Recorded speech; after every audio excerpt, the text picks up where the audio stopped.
Memory by H.P. Lovecraft. In the valley of Nis, the accursed waning moon shines thinly, tearing a path for its light with feeble horns through the lethal foliage of a great upas tree.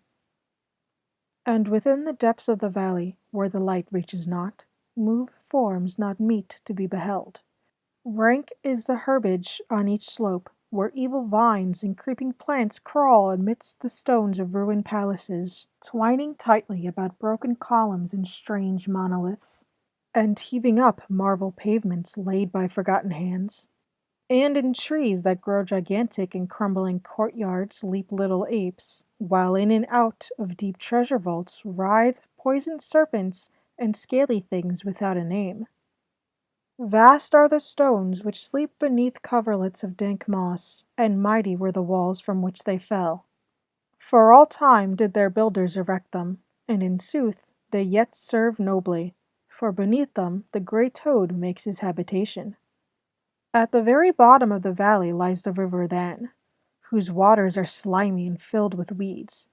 From hidden springs it rises, and to subterranean grottos it flows, so that the demon of the valley knows not why its waters are red, nor whither they are bound. The genie that haunts the moonbeams spake to the demon of the valley, saying, I am old and forget much. Tell me the deeds and aspect and name of them who built these things of stone. And the demon replied, I am Memory, and am wise in lore of the past, but I too am old. These beings were like the waters of the river Than, not to be understood. Their deeds I recall not, for they were but of the moment. Their aspect I recall dimly, for it was like to that of the little apes in the trees. Their name I recall clearly, for it rhymed with that of the river. These beings of yesterday were called man.